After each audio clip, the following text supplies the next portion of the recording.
The clouds parted over the Isles of Boreas. It was time to choose. The rebellion was in trouble. Ravens were scouting for the secret rebel base. They needed a game changer. Pieces of the Sky Ripper had surfaced.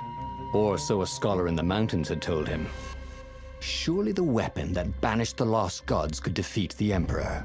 Also, a temple had risen out of empty desert. The Iblis stone was hidden there. It was a dangerous artifact. It could corrupt its user into a bloodthirsty monster. Maybe he could find a way to use it, to take its power without surrendering to its wickedness. And also, his old friend Lupino needed rescuing. Of course, Renato had a pretty strong suspicion that Lupino had betrayed the rebellion. But could Renato really leave an old friend to the Ravens? The island was windswept desert. No one went there except ostriches and ostrich hunters. The Iblis stone. It would whisper promises in his ear, offer him power for blood. But this time, Renato was sure he could master it. And so, Renato went ostrich hunting.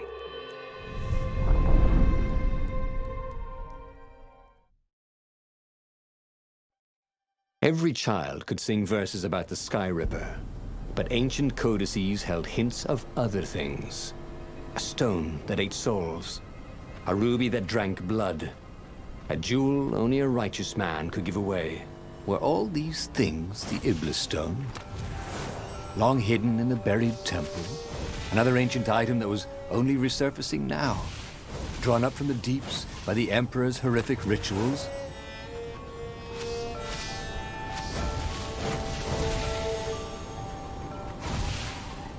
And this is why heroes are called dashing, Renato thought. See? Dashing? Get it?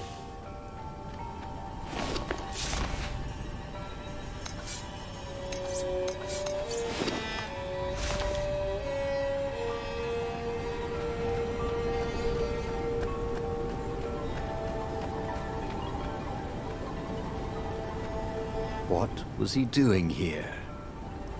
Last time, the stone had fought him for possession of his own soul.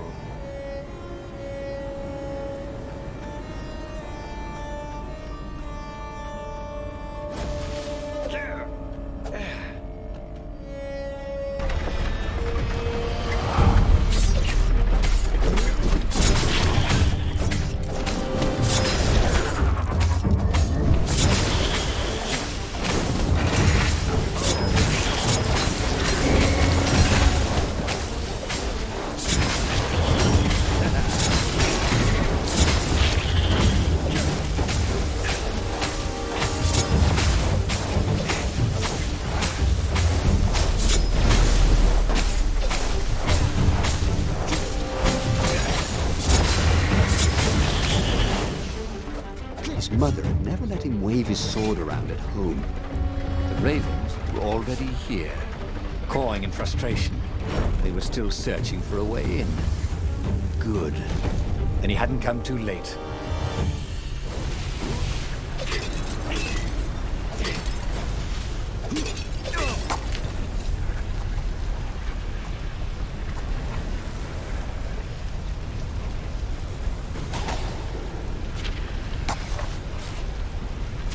Smashing things was fun.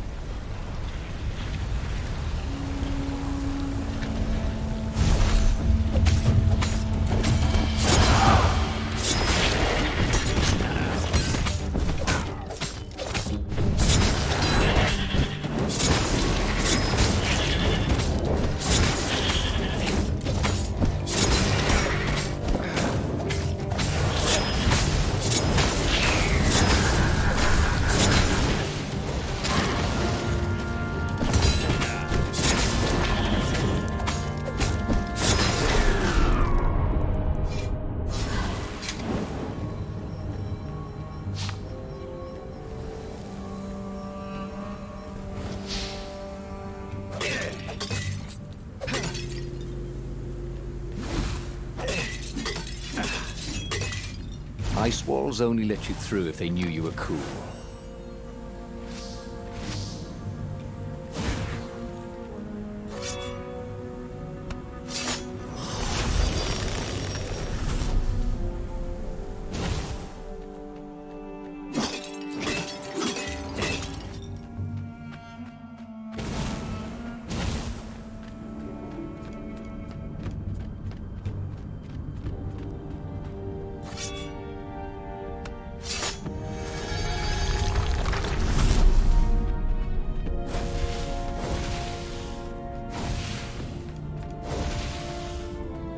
What were these poles exactly?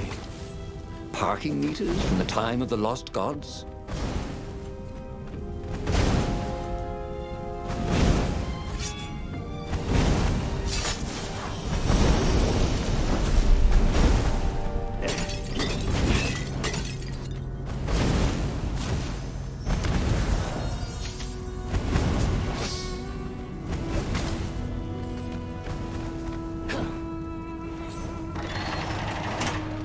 There had to be some way to use the Iblis stone. It was old, wasn't it? People are so much cleverer now. And Renato was pretty sure he was cleverer than most people. Had that door been opened before?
The Ravens at least could not get past this point.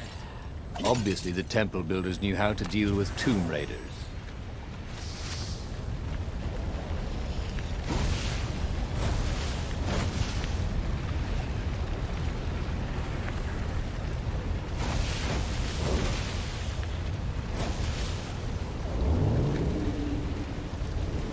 Renato wondered if it wasn't cheaper to build bridges and stairs.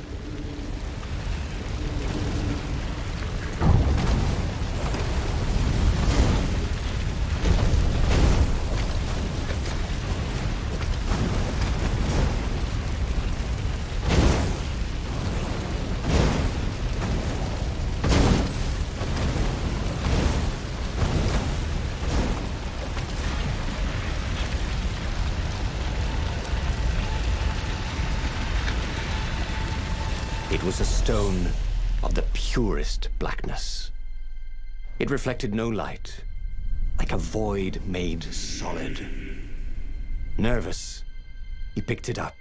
I can make you mighty. Who said that? Give me blood. It was the stone, eager, thirsty.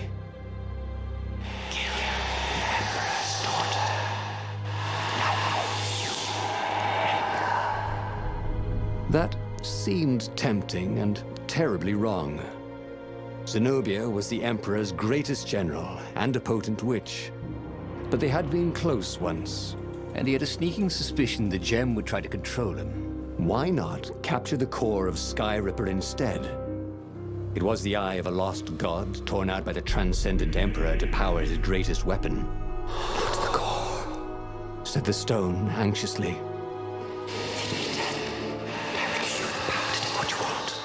But even though Renato knew how evil the gem was, he had a clever plan for dealing with it.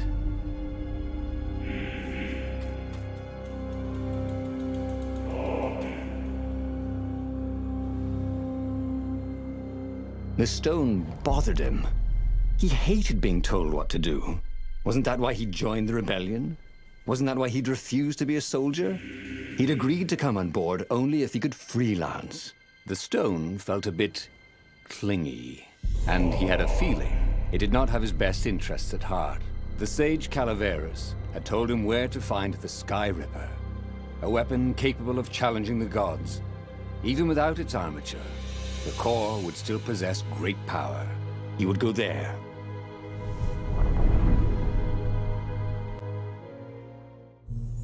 The moment he landed the Farfarer, Reynardo had a rare feeling of regret.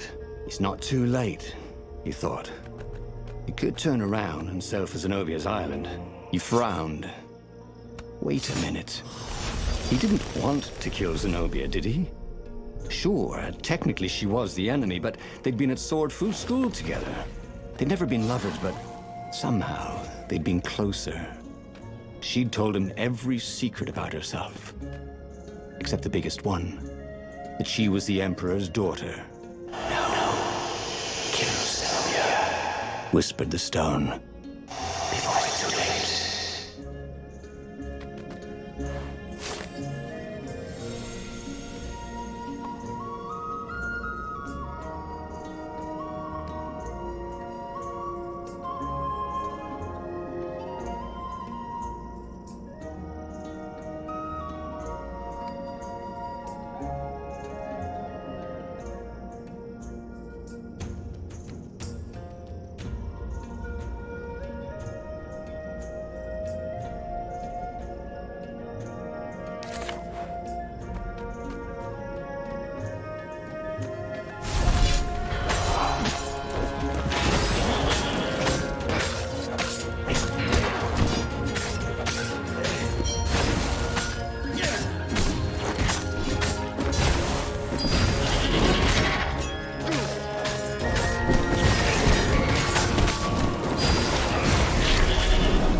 Gem of power.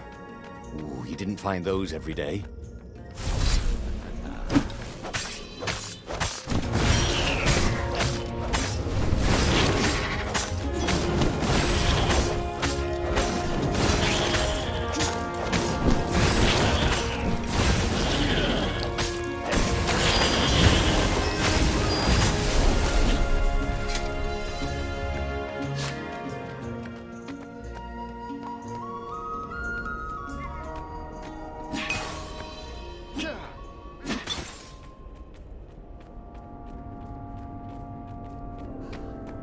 There was something sour in the air. Like the earth had ruptured over something that had been fermenting for a very long time. If they didn't want their things broken, they really ought to make them stronger.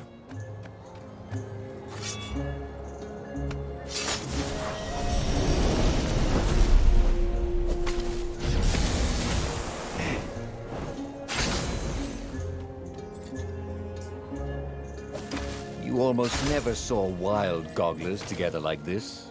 The toads had to train them not to peck each other to death.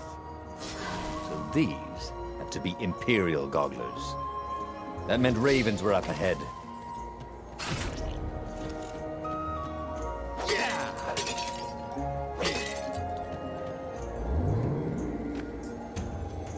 What did you do if one of these platforms stalled?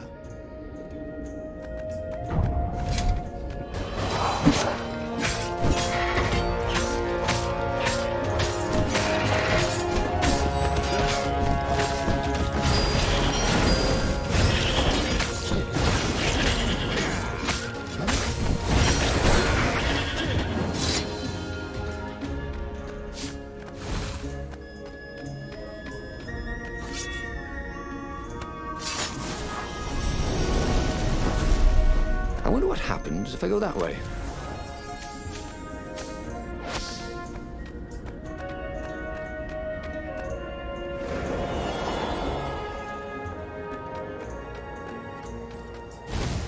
The stone hadn't lied about what it could do for him. With each raven he cut down, he felt a jolt of power flowing into his arm. "You're weak," whispered the stone. "The call will kill you." Are you afraid of it? No, don't be ridiculous. It chuckled. But it's unstable. It will poison you if so much as carry it. And if you try to use it, it will explode catastrophically. Reynardo did not trust rocks that talked in his head. He went onwards.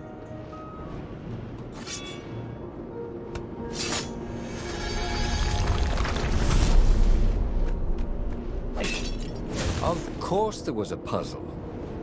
You couldn't expect the transcendent Emperor to bury a god's eye in a leather sack where anyone could pick it up.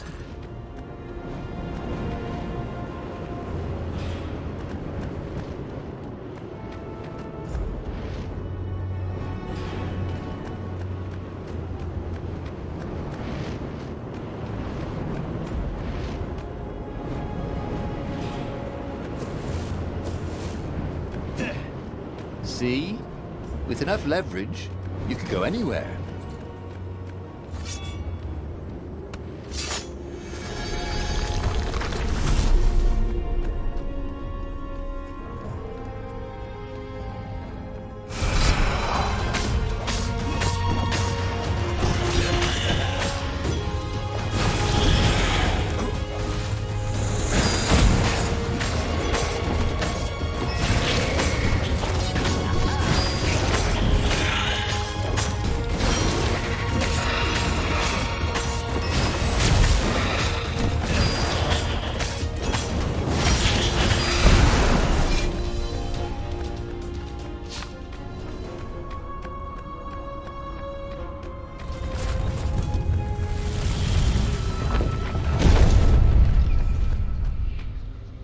As he approached the core, the stone became hysterical.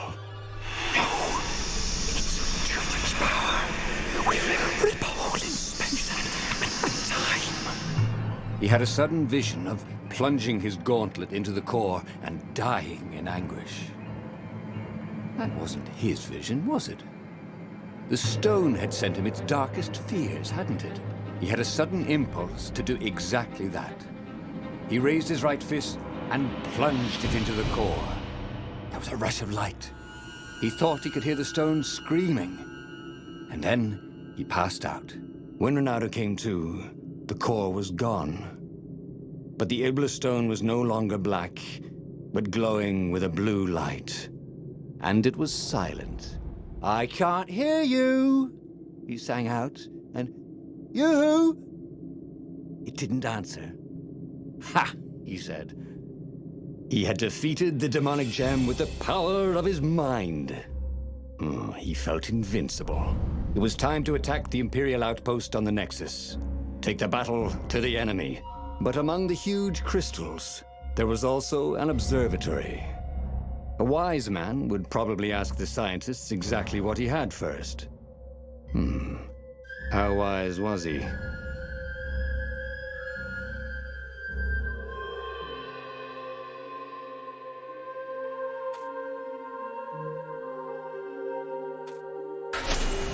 As the Farfarer made its way toward the Nexus, Renato could see tiny sparks in the blackness that was the Iblis stone, as if somewhere within it, the core was still spitting out energy, which the Iblis stone sucked in hungrily. You'd think the stone would want this kind of power, wouldn't it? Thought Renato. Well, the scientists would explain it all.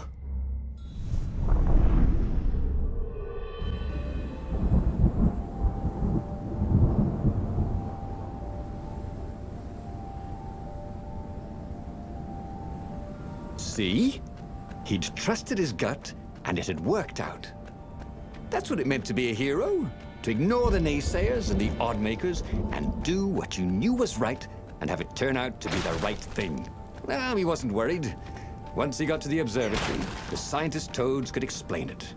Then he could carry the war into the enemy's camp and destroy them all. Oh dear, he was getting a little bloodthirsty, wasn't he?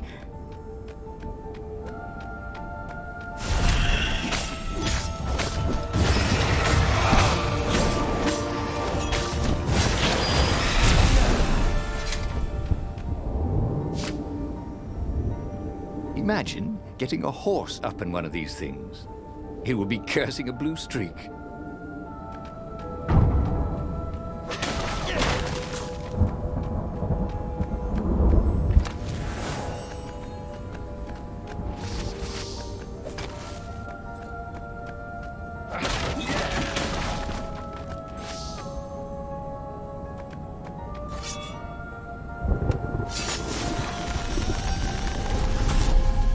You never knew where the road would take you, thought Renato.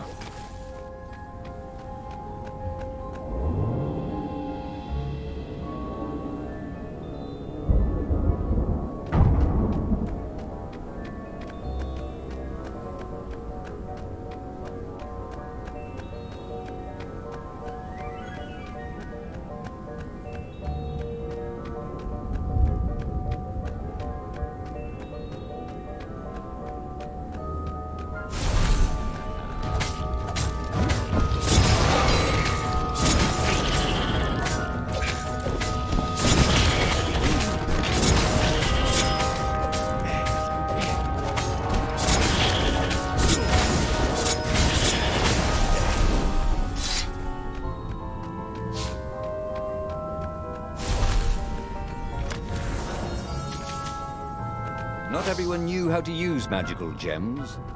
Of course, not everyone had magical gem gauntlets like he did.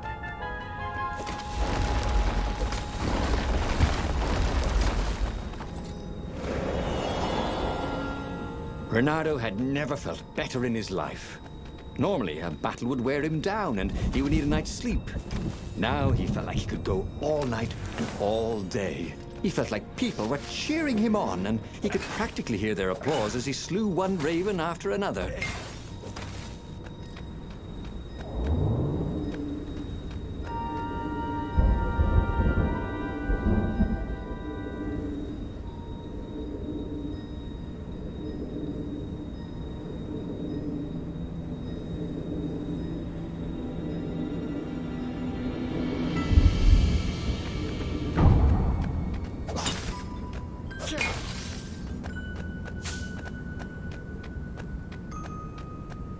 The Imperial fleet was closing in on the rebels, forcing them to come out and fight. Renato was itching to bring the fight to the enemy. He had to remind himself not to be too reckless. You couldn't go sticking jewels in your gauntlet just anywhere. What if you dropped one and broke it? Luckily, there was a bench right here.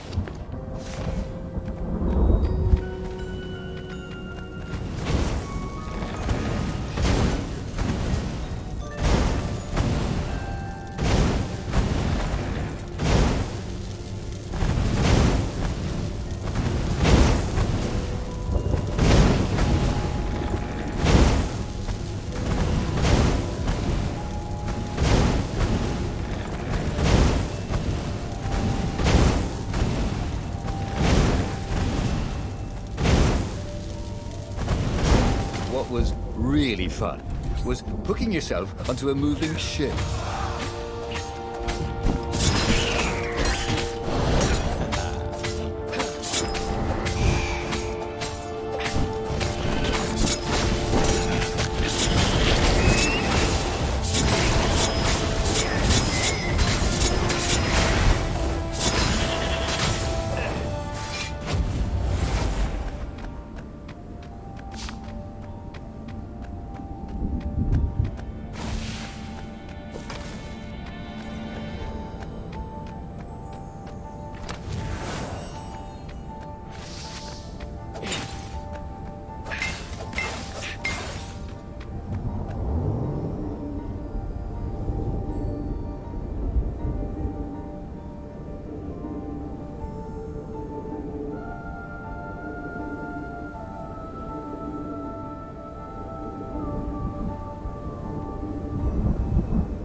The toads at the observatory measured the stone with their occult devices. I fed it the core of Sky Ripper, explained Renato. No more feed planet souls. But the core is not an unlimited energy source, said one toad. Another said, There's a feedback loop, you see, which could overload the stone. Yeah, the stone doesn't actually feed on souls, claimed a third. but on pain of killing another sentient being. If you can truly be at peace with yourself, it would not overload. This was all very confusing. At peace? Yes, the mountains were peaceful and quiet, but he now had the power to turn the tides. He should report to the Rebellion Council and prepare for the decisive battle.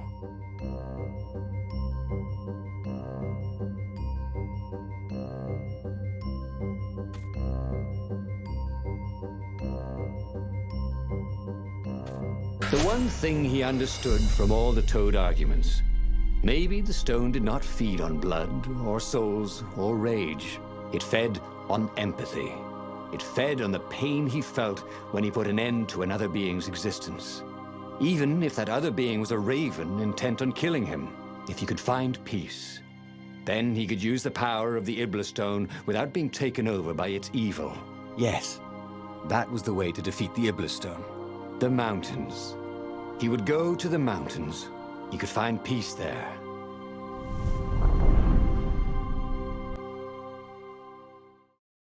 Unfortunately, the mountains were not empty. There were ravens everywhere. No matter. He had to fight, yes, but he didn't have to be angry. Parry, dodge, slash, and breathe. Yes, focus on the rhythm, the dance of it, not on the blood or the raven's core as they died. Ah, it was working. He wasn't feeling those dark jolts of eldritch energy. He wasn't feeding the Iblis stone.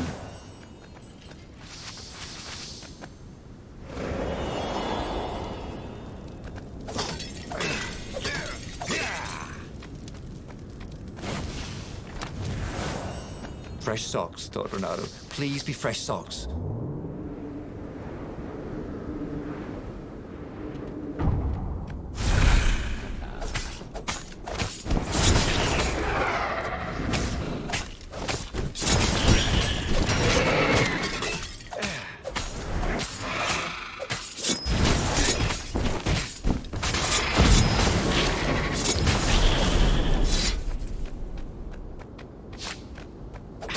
The stone was still silent. His mind was his own, and his heart, too. He bore them no ill will, these ravens. They were doing their job. They were expressing their nature. Dance, whirl, parry, jab, and breathe. It was all so simple, wasn't it? Something was missing. He didn't feel truly at peace. Wait. Wasn't this near where Calaveras lived? The sage would help him figure it all out.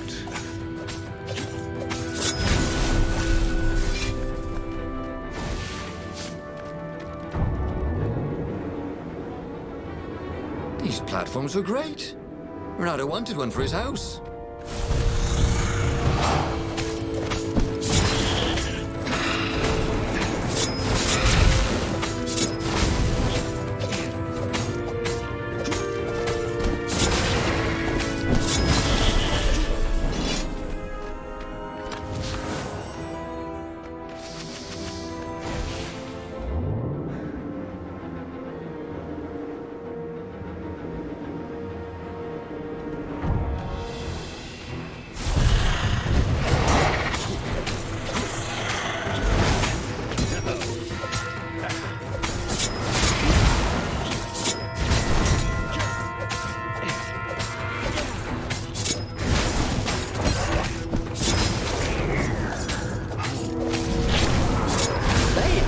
Welcome to Earth. Renato told the corpses. It was something he'd seen in a play once.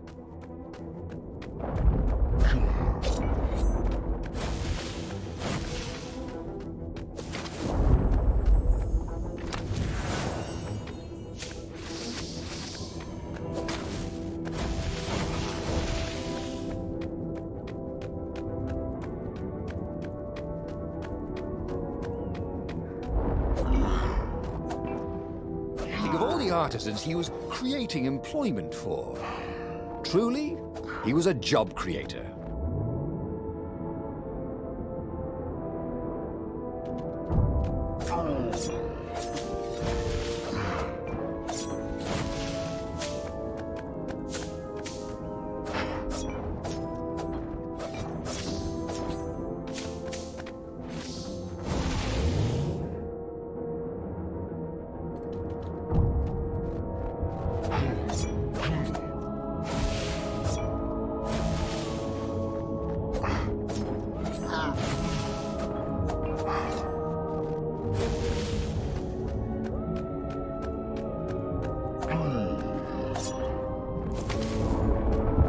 He felt like Tarzan.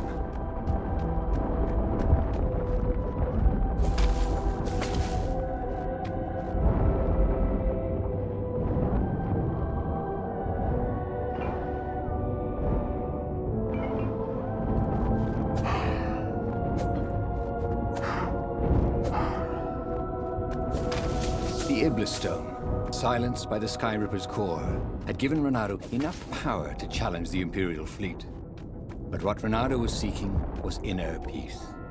The rebellion was on the verge of extinction, but it would have to wait.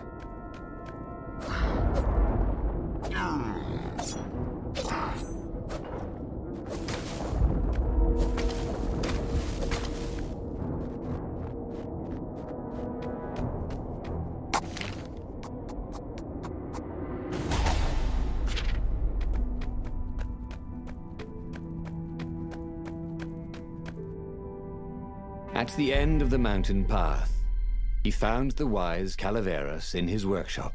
Do you fix souls or only artifacts? He asked the sage. Does your soul need fixing? Asked the sage. I've been killing a lot of ravens lately, he told the sage. You're a fox, said Calaveras. and to kill birds is part of your nature. You should take joy in it. I mean, I might as well worry about eating flies. Would you like a fly? It was true. That's what he had forgotten. The joy. Now he was ready for the final battle. The Farfarer cut through the clouds. The air had never felt so sweet since he was a child. There it was. The dreaded Imperial fleet. He could smell wet hemp ropes ahead, wood and tar, and ravens. Even the fleet smelt good, somehow. He was ready. He was ready.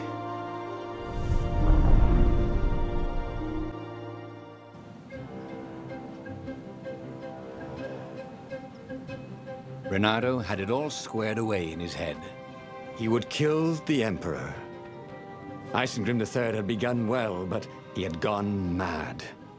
He was trying to invoke the lost gods by means of dark, blasphemous rituals. That was a secret. But the victims had spoken to Renato. The ghosts had spoken. No anger. Renato could not afford anger.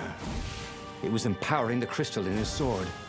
That made him stronger, but it clouded his mind. He would not be a hero. A hero strives. Renato would just be one with everything. The Emperor would die, and the wheel would turn, and all would be restored without rancor, without sorrow, without pain.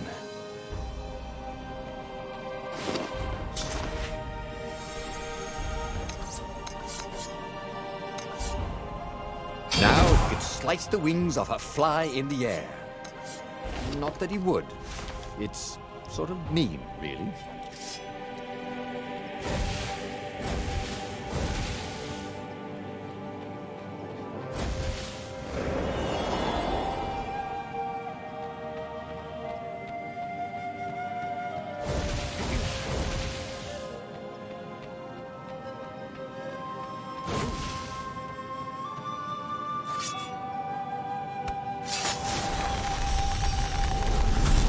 There was a pleasant breeze coming through that door.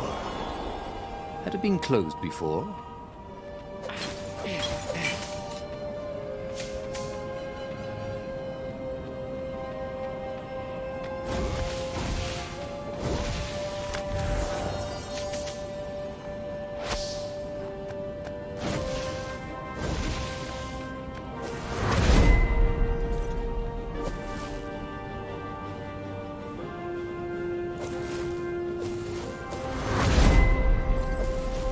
Renato wondered if his future self had commissioned these poles.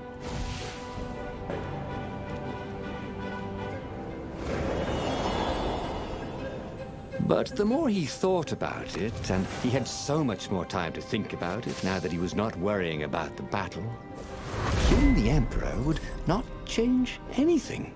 Another would take his place. Perhaps Zenobia. Perhaps the Speaker of the Rebel Council, and power would corrupt them too, and death would make grief, and grief would lead to hatred. He must lead by example. Reject the violence. Reject the desire to create violence. But how?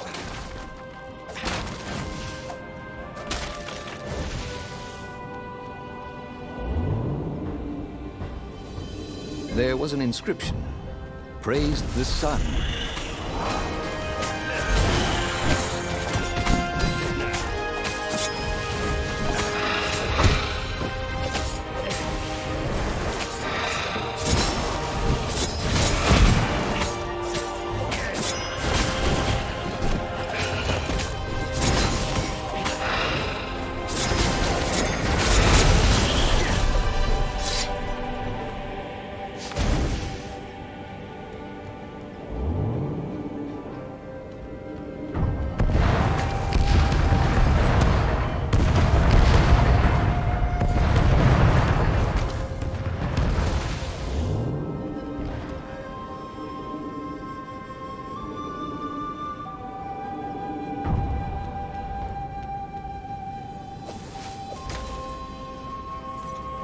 Soon he'd confront the Emperor. Funny that this whole war had come about because the Emperor feared death. Now it was coming for him. There was some sort of lesson there, wasn't there?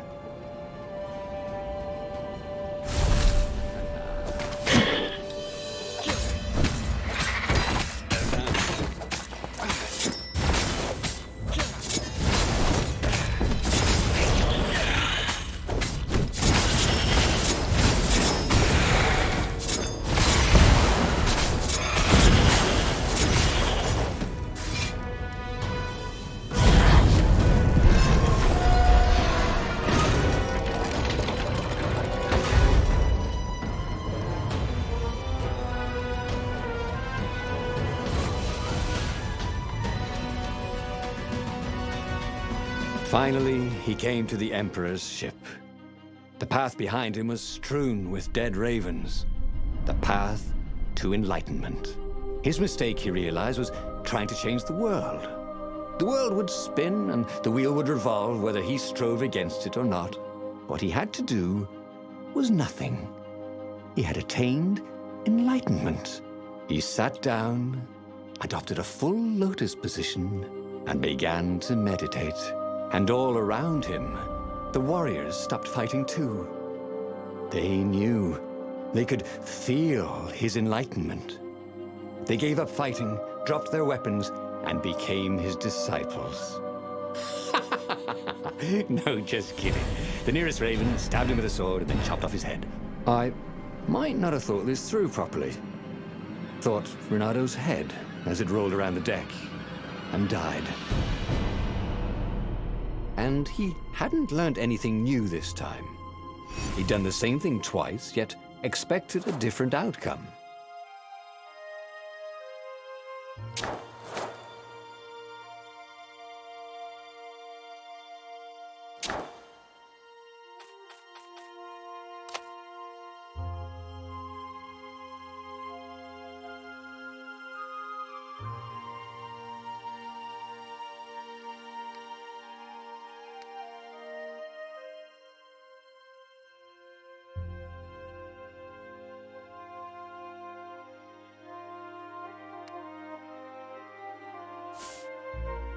There would be a way to win. Renado could feel it.